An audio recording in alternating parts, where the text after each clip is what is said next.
Thermal structure of atmosphere.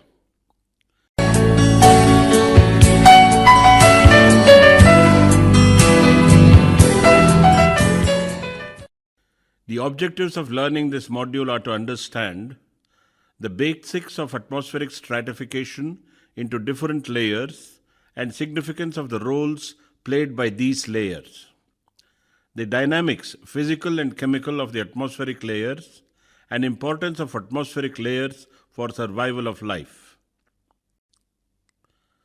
Introduction.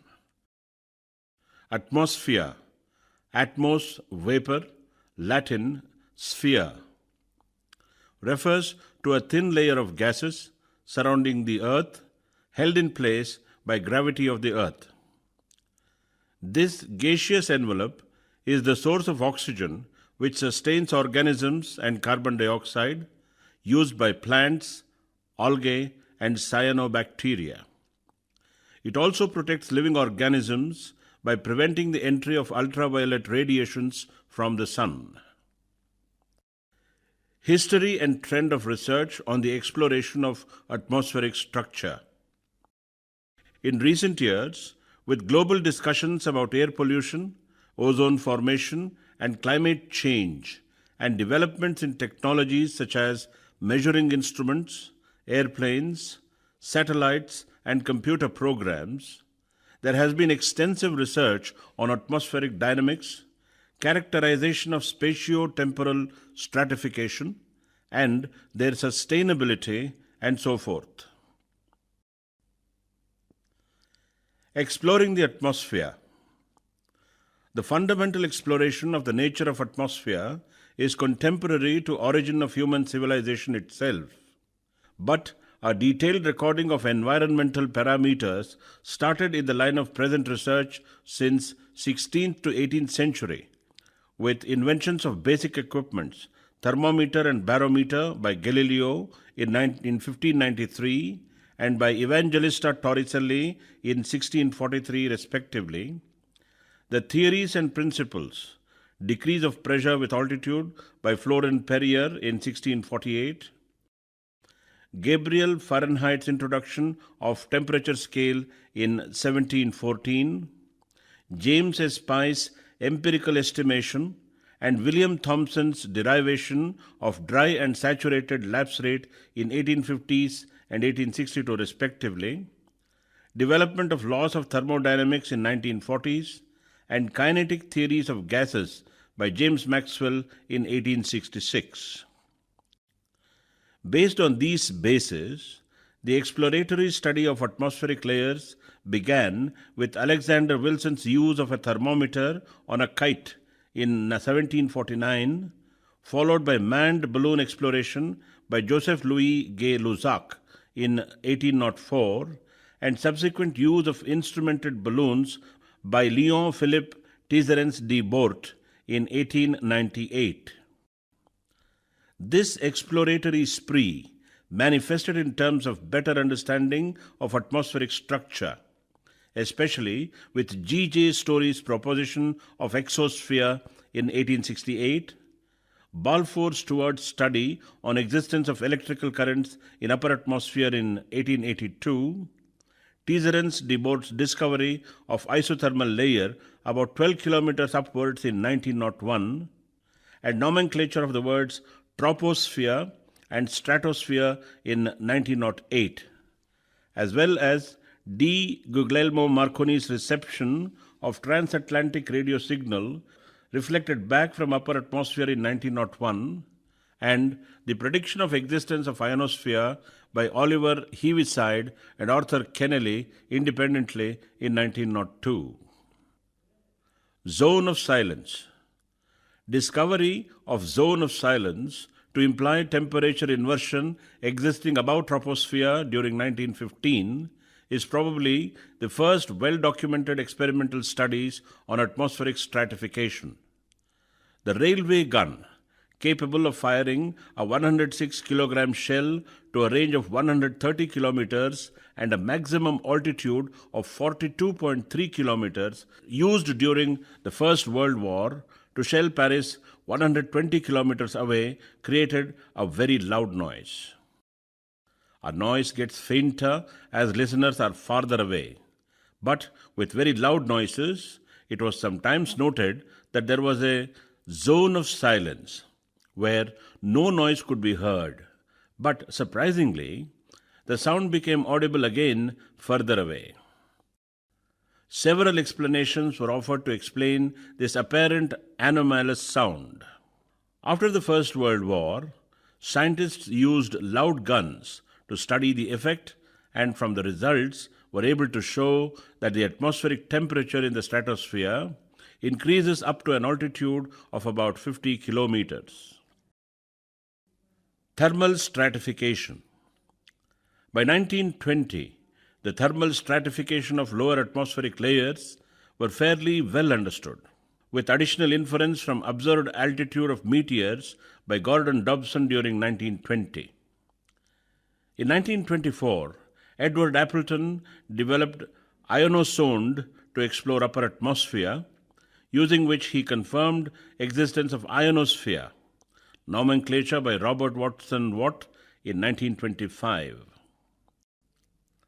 The era of usage of rockets and satellites in atmospheric investigations started Robert Goddard's first rocket probe of atmosphere in 1929, continued with regard to upper atmosphere during 1948, and subsequent launching of the Sputnik 1 in 1957 to study general stratification, Explorer 1, 1958, to discover Van Allen radiation belt, and Explorer 12, 1963, to detect magnetopause.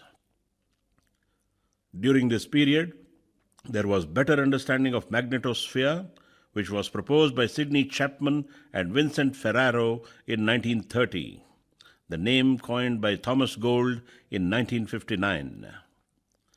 The discovery of the mesopause and plasma pause were carried out by W. G. Stroud's team, 1959, and Donald Carpenter, 1963, respectively. Since then, the studies have been more directed towards routine investigation and monitoring, as well as computational modeling and simulation of the atmospheric layers. The political, economic, and social changes that came after the Second World War have also had an impact on the atmospheric sciences and how they are carried out. During the Cold War, important innovations like LIDAR, light detection and ranging, and new satellite technologies emerged, and global models and computer simulations were applied. In addition, the atmospheric sciences have become politically relevant in the domains of air transport, air pollution, and climate change. Evolution of atmosphere. Stage 1. Earliest atmosphere is expected to have consisted of gases in the solar nebula, primarily hydrogen and possibly simple hydrides, as observed in gas giants like Jupiter and Saturn, water vapor, methane, and ammonia. With dissipation of solar nebula, these gases would have escaped, partly driven off by the solar wind. Stage 2.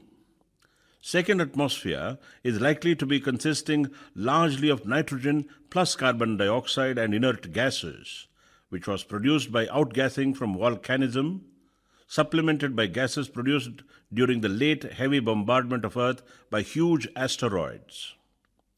A major part of carbon dioxide emissions would have dissolved in water and built up carbonate sediments. An influence of life, which would have originated as early as 3.5 billion years, has to be taken into account in evolution of the atmosphere, because hints of early life forms are to be found. In fact, in the late Archean eon, an oxygen-containing atmosphere began to develop, apparently from photosynthesizing cyanobacteria, which have been found as stromatolite fossils from 2.7 billion years ago. Stage 3. Third atmosphere is the atmosphere we experience now, with increasing oxygen content. In fact, the constant rearrangement of continents by plate tectonics would have influenced the second atmosphere through the long-term evolution of the atmosphere by transferring carbon dioxide to and from large continental carbonate stores. As per available existence, the free oxygen did not exist in the atmosphere until about 2.4 billion years ago during the Great Oxygenation Event. Its appearance is indicated by the end of the banded iron formations. Before this event, any oxygen produced by photosynthesis was consumed by oxidation of reduced materials, notably iron. Molecules of free oxygen did not start to accumulate in the atmosphere until the rate of production of oxygen began to exceed the availability of reducing materials. This point signifies a shift from a reducing atmosphere to an oxidizing atmosphere. Oxygen showed major variations until reaching a steady state of more than 15% by the end of the Precambrian. Composition of the atmosphere. About 75% of the total gas and 99% of the total water vapor of the entire atmosphere constitutes the troposphere, thus representing the 80% of total mass of the atmosphere. The following table lists the composition of constituents of atmosphere and their volume percentage of permanent and variable gases. Nitrogen, oxygen, and argon account for more than 99.96% of the atmosphere by volume. The permanent gases have virtually constant volume ratios up to an altitude of about 60 kilometers. Although the amounts of the variable gases are small, they are extremely important in determining the atmospheric temperature.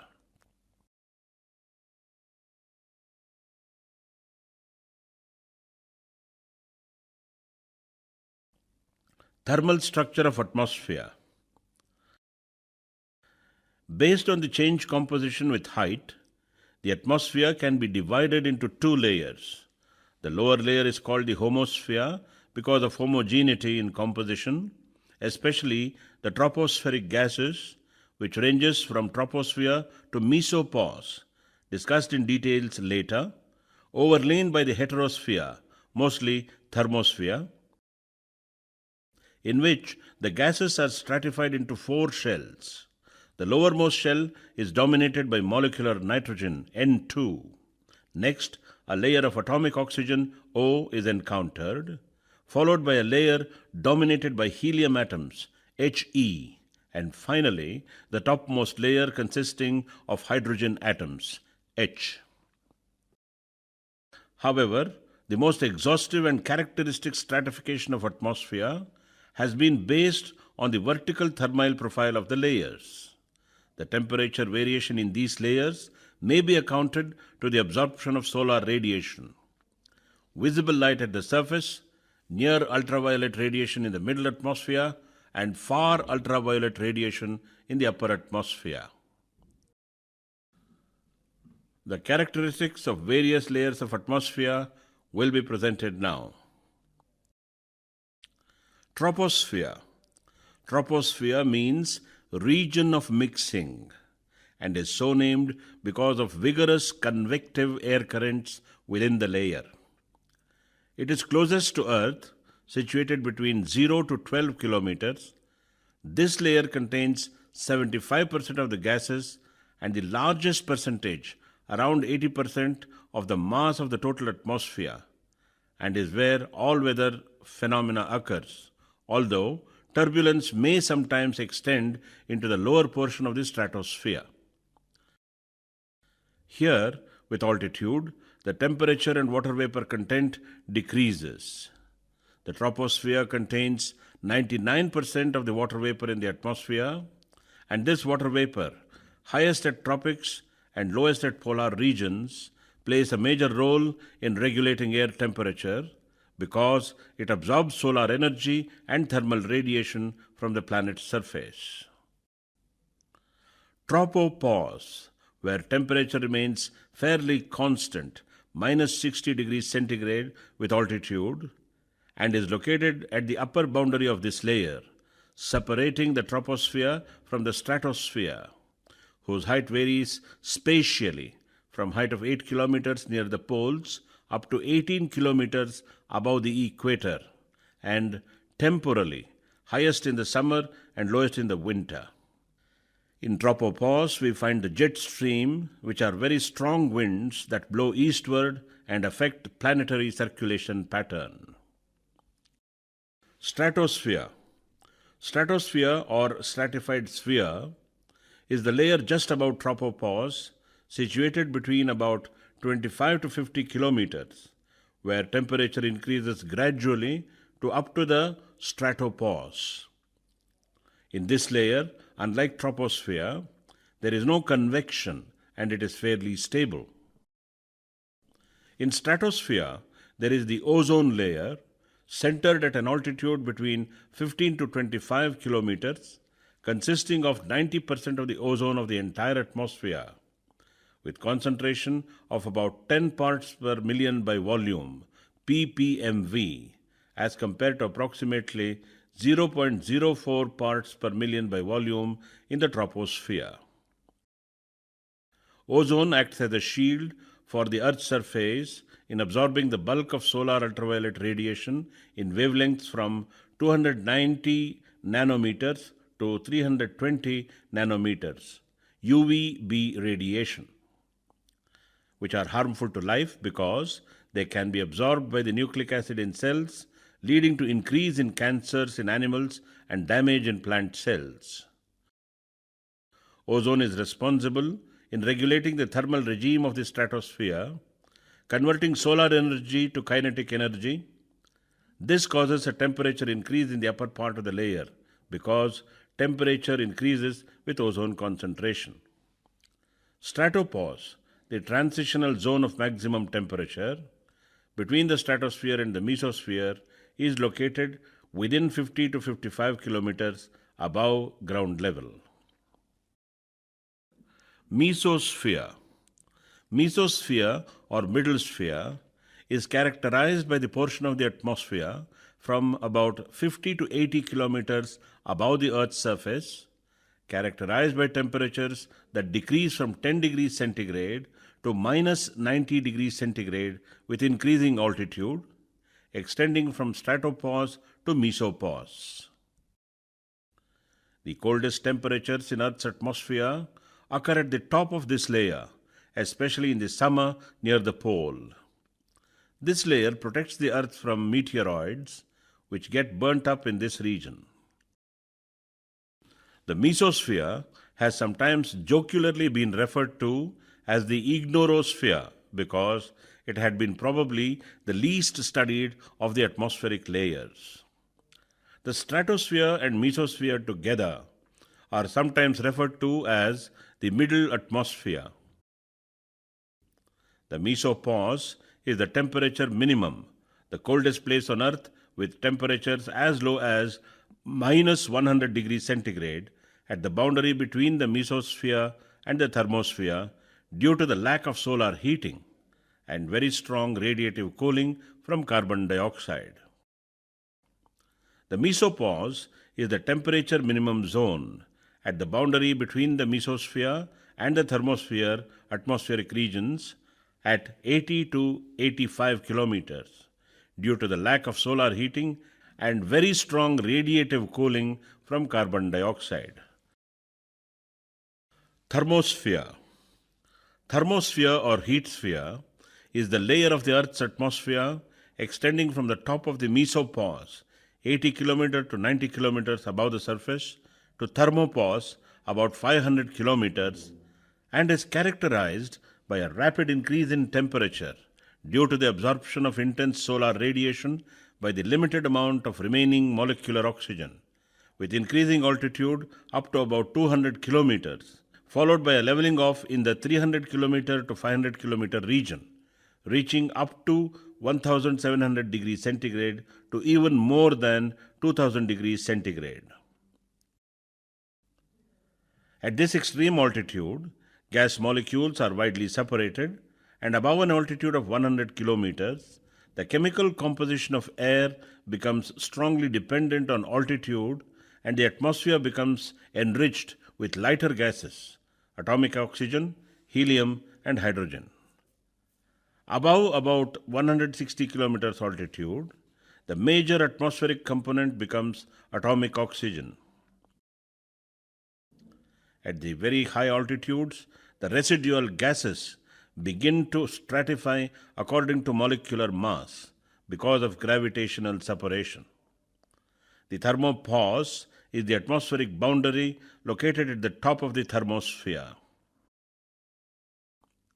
In fact, the low gravitational attraction in this zone is unable to support aircraft, and therefore vehicles need to travel at orbital velocities to stay aloft. This demarcation between aeronautics and astronautics is known as the Kármán line. This line is named after Theodor von Kármán, 1881 to 1963, a Hungarian-American engineer and physicist who was the first to calculate that around this altitude, and this commonly represents the boundary between the Earth's atmosphere and outer space, standardized by the Fédération Aéronautique Internationale, FAI, which is an international standard-setting and record-keeping body for aeronautics, the science or art involved with the study, design, and manufacturing of air flight-capable machines, and the techniques of operating aircraft and rocketry within the atmosphere, and astronautics, or science and technology of spaceflight, is the theory and practice of navigation beyond the Earth's atmosphere. The electromagnetic characterization of thermosphere constitutes three overlapping layers, that is, ionosphere, magnetosphere, and plasmasphere, which we shall now discuss.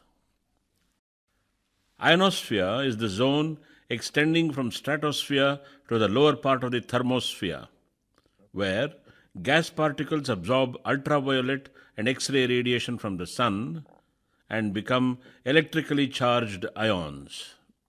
Radio waves are bounced off the ions and reflect waves back to Earth. This generally helps radio communication.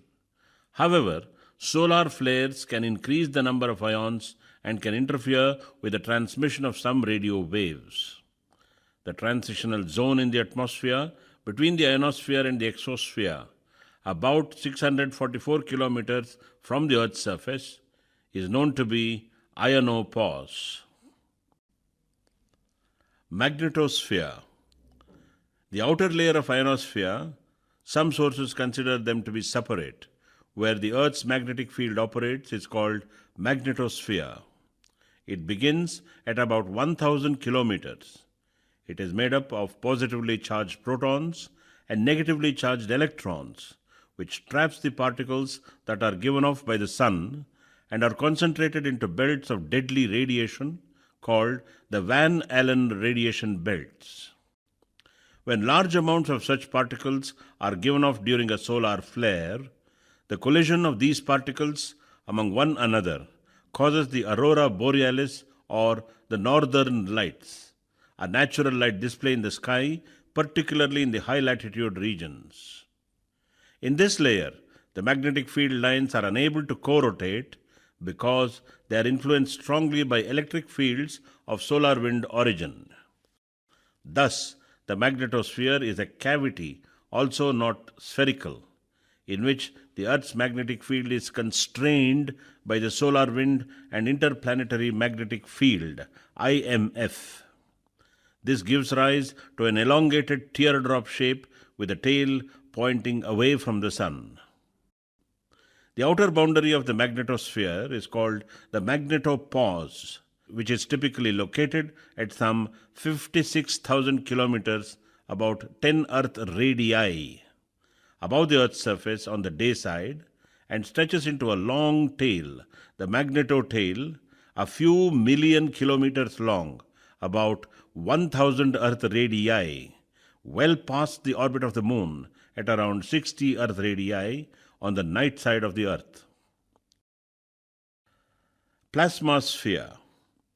Plasmasphere, also considered as inner magnetosphere, is essentially an extension of the ionosphere. It is a region of the Earth's magnetosphere consisting of low energy, cool plasma, composed mostly of hydrogen ions, protons, and electrons, and is located above the ionosphere. This is not really spherical, but a donut shaped region, a torus, with the whole aligned with Earth's magnetic axis. In this case, the use of the suffix sphere is more in the figurative sense of a sphere of influence. The outer edge of this donut over the equator is usually 19,000 to 32,000 kilometers above the surface, some 4 to 6 times Earth radii. The plasmasphere has a very sharp edge, known as the plasma pause, inside which the geomagnetic field lines rotate with the Earth. The inner edge of the plasmasphere is taken as the altitude at which protons replace oxygen as the dominant species in the ionospheric plasma, which usually occurs at about 1000 kilometers altitude. Exosphere.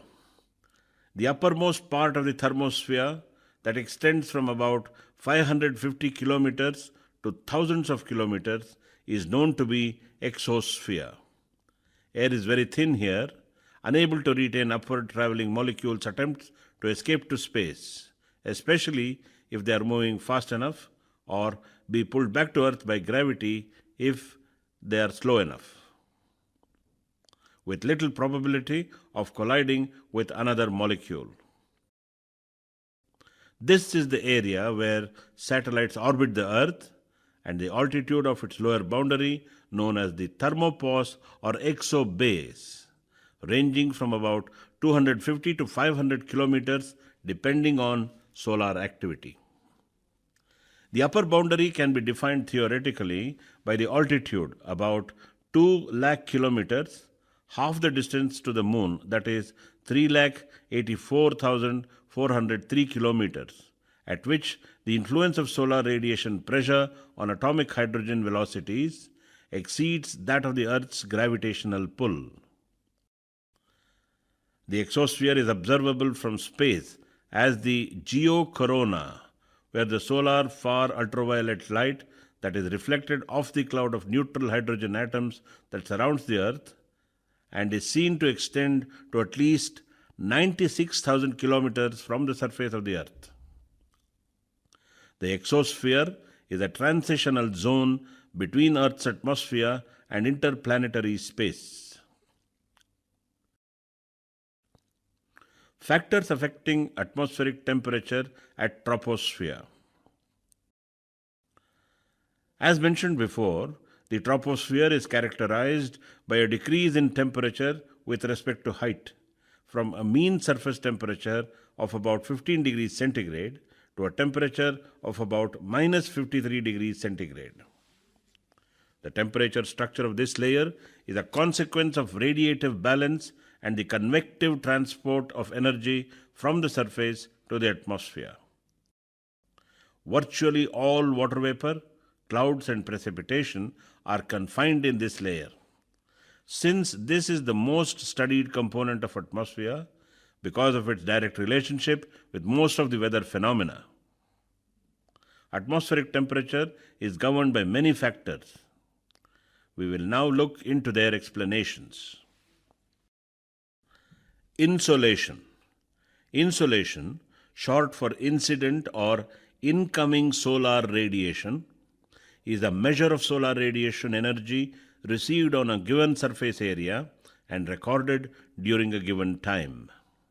It is also called solar irradiation and expressed as hourly irradiation if recorded during an hour, or daily irradiation if recorded during a day. Increased insolation directly increases temperature. Humidity. It is the amount of water vapor in the air measured by mass of water vapor per unit volume of total air and water vapor, called absolute humidity, or as ratio partial pressure of water vapor in air water mixture to saturated water vapor of water, called relative humidity. More than 50% of water vapor is concentrated below about 850 millibar, while more than 90% is confined to the layer below about 500 millibar. The variability of the water concentration shows bimodal distribution, with a maximum in the subtropics of both hemispheres below about 700 millibar. The variability is very small in the equatorial region and poleward of about 60 degrees. The stratospheric water concentration is relatively small, with a value of about 3 to 4 parts per million volume in the lower stratosphere. It has been suggested that water in the lower stratosphere is controlled by the temperature of the tropical tropopause and by the formation and dissipation of cirrus anvils due to outflow from cumulonimbus clouds. Altitude. This is the distance measurement, usually in the vertical or up direction, between a reference datum and a point or object. In troposphere, temperature decreases with altitude, as discussed before, and the rate of decrease is called lapse rate.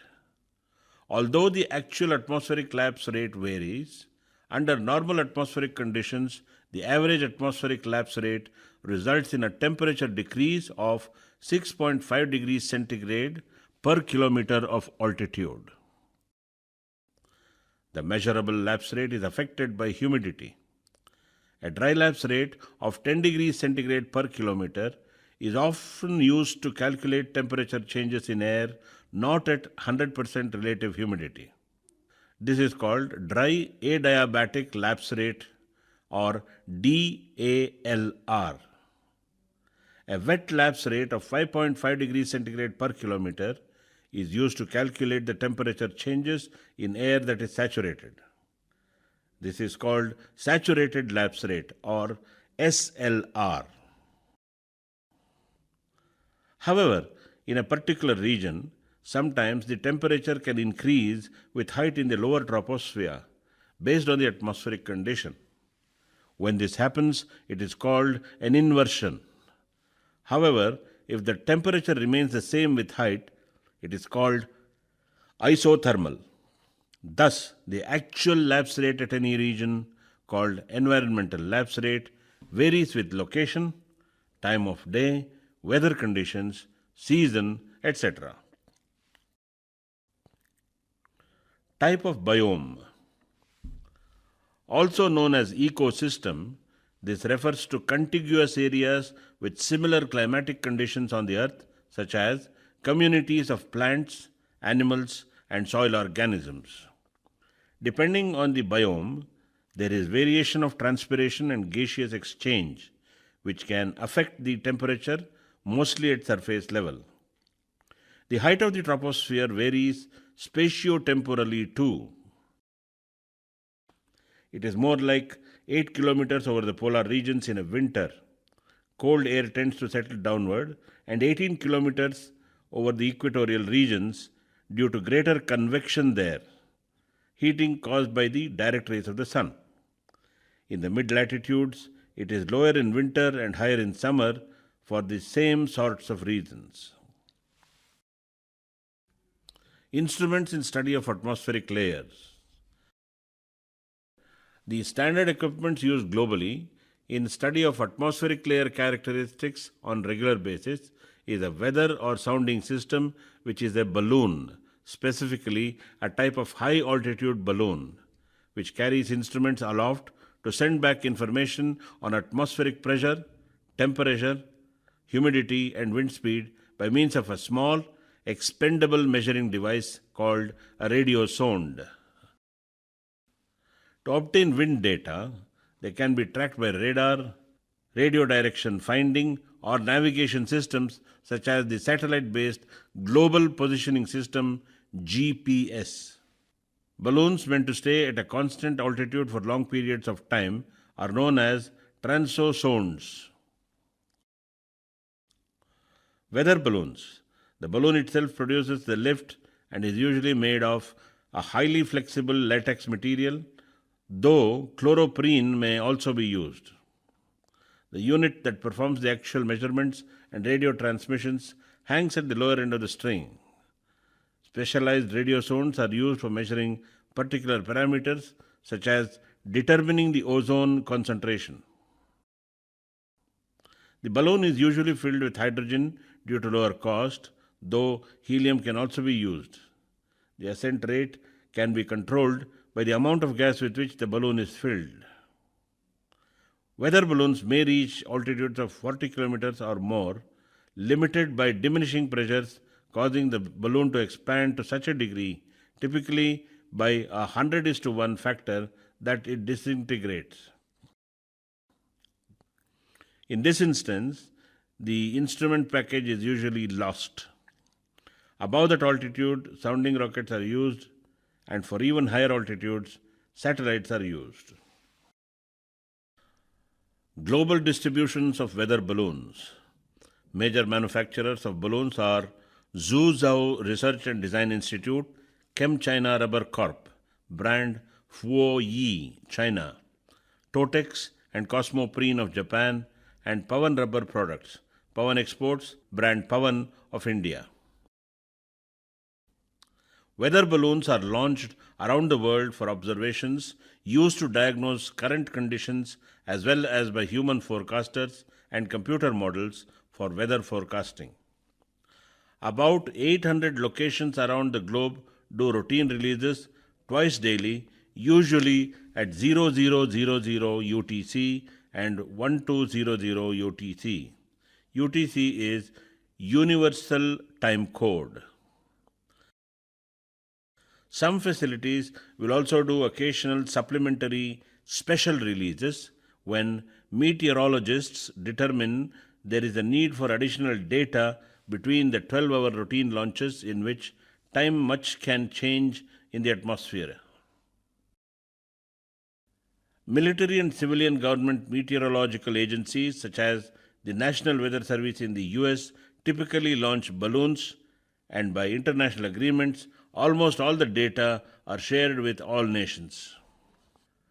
Specialized uses also exist, such as for aviation interests, pollution monitoring, photography, or videography and research. Use of optical beams. Cloud height and visibility are two other important parameters which are required for meteorological measurements, especially in tropospheric and lower stratospheric studies. Both use optical beams of various types, often lidars. For example, ceilometers determine the base of the cloud height by sending up pulses of light towards this cloud. Upon encountering the cloud, the light pulses are partially reflected to the ground where they are detected. The time delay between transmission and reception of the light pulses is used to determine the base height of the clouds. Visibility instruments usually measure the reduction of intensity of narrow light beams as they traverse across a designated region. Sky cameras. In relation to clouds, it is also not uncommon to record the percentage of cloud cover, and often all sky cameras are used to do this. A simple all-sky camera, which can be made by photographing the image seen in a highly polished metal sphere with a radius of typically 15 to 30 centimeters. After those early flights, and especially in the 1960s and 1970s, scientists started developing their own rockets for middle atmosphere research. These rockets were smaller than the V2s, but were especially designed for scientific payloads. These rockets carry a variety of different payloads, and the compositions of the payloads vary from rocket to rocket depending on the planned experiments. Examples include pressure sensors, density sensors, mass spectrometers, dust detectors for detecting meteoric dust, ion gauges, Langmuir probes, electron density gauges, and many others. Winds and dynamical motions form a key subject for investigation at these high altitudes. Use of rockets. The winds are very large and highly variable, especially at heights of 80 to 100 kilometers. One early method for measurement of upper level winds was to release a trail of luminescent gas behind the rocket as it flies upward. These particular measurements are best made at sunset or sunrise. The trail is blown around by the wind and also develops a puffy appearance due to local turbulence. By taking photographs of these trails from the ground using high resolution cameras and using multiple cameras so that triangulation can be used, it is possible to determine both the upper level winds from the trail drifts and the strength of turbulence from the rate of expansion of the puffy trail. Many other rocket experiments are carried out, but there is currently no real regular worldwide program of middle atmosphere rocket measurements like the radiosonde program. Much of the information about the long-term availability of middle atmosphere winds is determined by radars and satellites. Use of satellites. As rockets became more powerful, it was eventually possible to use them to place satellites in orbit. The first successful satellite was lifted to orbit by Russian scientists and engineers on the 4th of October 1957 and was called Sputnik. Since then, many other satellites have been placed in orbit. Human and natural influences on the changing thermal structure of the atmosphere. The composition of the atmosphere plays an important role in the thermal structure, especially at troposphere. When we look at the typical composition of atmosphere, as shown in the table earlier, although carbon dioxide is listed as a permanent constituent, its concentration has been increasing by about 0.4% per year as a result of combustion of fossil fuels, absorption and release by the oceans, and photosynthesis. In addition, a number of measurement series indicate that the atmospheric methane concentration, with a present value of about 1.7 parts per million by volume, ppmv, has increased by 1 to 2% per year, and that it may have been increasing for a long period of time. The most likely cause of the increase in the methane concentration is the greater biogenic emissions associated with rising human population. Rice paddies seem to be another prime source of CH4 or methane. There is no direct evidence of an increase in carbon monoxide concentration. However, deforestation, biomass burning, and modification of CH4 methane sources could lead to changes in the atmospheric carbon monoxide concentration. There are also some evidences of an increase in nitrous oxide. A possible global increase of about 0.2% per year in nitrous oxide has been suggested. This increase is attributed to the combustion of fossil fuels, biomass, and in part to fertilizer denitrification. Ozone concentration. Ozone concentration also varies significantly with space, latitude, and time season, maximum occurring during polar night.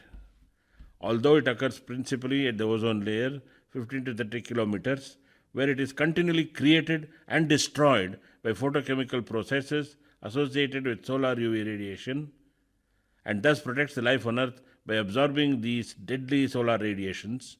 It is also formed in troposphere by anthropogenic activities, in which case ozone is toxic to all living beings. In fact, many photochemical reactions associated with ozone involve water vapor, methane, and carbon monoxide, which are directly related to various anthropogenic activities affecting ozone balance of the lower atmosphere. Change in temperature regime of atmosphere. Since the late 1970s, satellite-based instruments have monitored global changes in atmospheric temperature. These measurements reveal multi-decadal tropospheric warming and stratospheric cooling, punctuated by short-term volcanic signals of reverse sign. Similar long and short-term temperature signals occur in model simulations driven by human-caused changes in atmospheric composition and natural variations in volcanic aerosols. Most of the studies involve two primary approaches. One, comparison of modeled and observed atmospheric temperature changes using results from individual models and individual observational records, or use of large multimodal archive and multiple observational data sets to identify with high statistical confidence in satellite data the human-caused latitude-altitude pattern of atmospheric temperature change. Structures of atmosphere in other planets. All planets of the solar system have atmospheres. This is because their gravity is strong enough to keep gaseous particles close to the surface. Larger gas giants are massive enough to keep large amounts of the light gases, hydrogen and helium, close by, while the smaller planets lose these gases into space. The composition of the Earth's atmosphere is different from the other planets because the various life processes that have transpired on the planet have introduced free molecular oxygen. Much of Mercury's atmosphere has been blasted away by the solar wind. The only moon that has retained a dense atmosphere is Titan. There is a thin atmosphere on Titan and a trace of an atmosphere on the moon. Dynamic weather systems in the planets. Planetary atmospheres are affected by varying degrees of energy received from either the sun or their interiors, leading to the formation of dynamic weather systems such as hurricanes on Earth, planet-wide dust storms on Mars, an Earth-sized anticyclone on Jupiter called the Great Red Spot, and holes in the atmosphere on Neptune.